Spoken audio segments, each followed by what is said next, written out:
खालिस्तान का मुद्दा भले ही भारत की जमीन में दफन हो गया हो, लेकिन पहले कनाडा और अब अमेरिका ने उसे ऐसी हवा दी है कि भारत में खत्म हो चुका खालिस्तान और विदेशी जमीन पर फलने फूलने लगा है।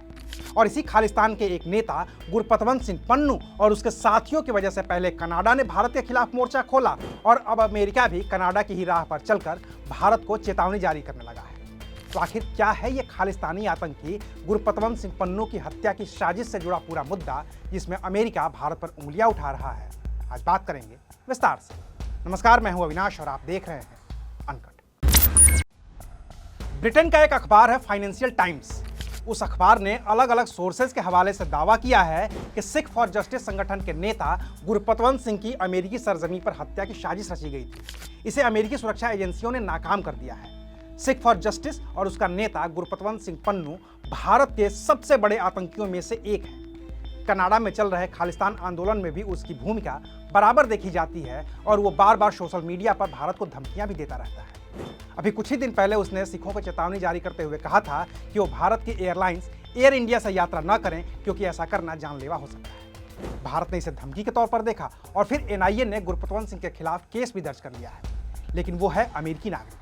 लिहाजा ब्रिटिश अखबार ने दावा किया है कि भारतीय सुरक्षा एजेंसियों ने ही गुरपतवंत सिंह पन्नू को मारने की साजिश रची, जिसे अमेरिका ने नाकाम कर दिया। और अब अमेरिका ने भारत को चेतावनी भी जारी कर लिया है और पूछ लिया कि कहीं भारत सरकार और उसके लोग तो इस तरह की हत्या की साजिश में शामिल नहीं हुए हैं। और खालिस्तानी आतंकियों को लेकर यह दूसरा मौका है जब किसी देश ने अपने देश पर उंगली उठाई है। इससे पहले जब कनाडा में एक और खालिस्तानी आतंकी हरदीप सिंह निज्जर की हत्या हुई थी, तो कनाडाई प्रधानमंत्री जस्टिन ट्रूडो ने सीधे सीधे इस हत्या के लिए भारत की सुरक्षा एजेंसियों को जिम्मेदार ठहरा दिया था। तब भारत के विदेश मंत्रालय ने अपनी प्रतिक्रिया दी थी और इसे बेतुका और राजनीति से प्रेरित बताया था।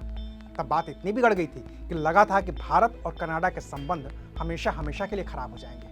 निज्जर जैसे खालिस्तानी आतंकी की मौत ने दोनों देशों के बीच इतना तनाव पैदा कर दिया था कि दोनों ही देशों ने एक दूसरे देशों के नागरिकों को वीजा देना तक बंद कर दिया था। भारत ने अपने राजनयिकों को भी कनाडा से वापस बुला लिया था। महीनों की कोशिशों के बाद अब कनाडा और भारत के संबंध सामान्य होने की ओर बढ़ रहे हैं, तो अब एक और आतंकी गुरपतवंत सिंह पन्नू की वजह से अमेरिका और भारत के संबंध दांव पर लग गए हैं। हालांकि भारत ने अमेरिकी चेतावनी पर कोई तल्ख प्रतिक्रिया नहीं दी है। कहा है कि वो इस मामले की जांच कर रहा है। भारतीय विदेश मंत्रालय के प्रवक्ता अरिंदम बागची के हवाले से जारी बयान में कहा गया है, भारत ने अपने स्तर पर इन जानकारियों को गंभीरता से लिया है, क्योंकि यह हमारी राष्ट्रीय सुरक्षा के हितों को भी चोट पहुंचाती है। अमेरिका की ओर से दी गई जानकारियों पर पहले ही संबंधित विभाग जांच कर रहे हैं। लेकिन पिछले कुछ वक्त में जिस तरह से विदेशी जमीन पर बैठे भारत के दुश्मन एक एक करके मारे जा रहे हैं या फिर उन्हें मारने की कोशिश हो रही है, उसमें तमाम देश और उसकी सुरक्षा एजेंसियां दबी जबान से ही भारतीय सुरक्षा एजेंसियों को ही जिम्मेदार ठहराती आ रही हैं। हालांकि भारत ने कनाडा के आरोपों का जिस सख्त लहजे में खंडन किया था, वैसा अमेरिका के मामले में देखने को नहीं मिला है। अब इसकी अपनी अपनी वजहें हो सकती हैं, जिसमें भारत और अमेरिका के बड़े कारोबारी रिश्ते अहम भूमिका निभाते हैं। लेकिन जिस तरह से खालिस्तान को लेकर दूसरे देशों में प्रतिक्रिया देखने को मिल रही है, वो आने वाले दिनों में गंभीर मसला हो सकता है, क्योंकि खालिस्तान की वजह से भारत ने क्या क्या भुगता है किसी से छिपा नहीं है। प्रधानमंत्री इंदिरा गांधी और पंजाब के मुख्यमंत्री रहे बेअंत सिंह समेत हजारों लोगों की मौत का जिम्मेदार ये खालिस्तान ही रहा है, जिसने पंजाब को कई दशकों तक सुलगाए रखा है। और अब जब ये भारत में खत्म हो चुका है, तो मुट्ठी भर खालिस्तानी दूसरे देशों में बैठकर इसे हवा दे रहे हैं, जिस पर अब भारत भी गंभीर हो गया है।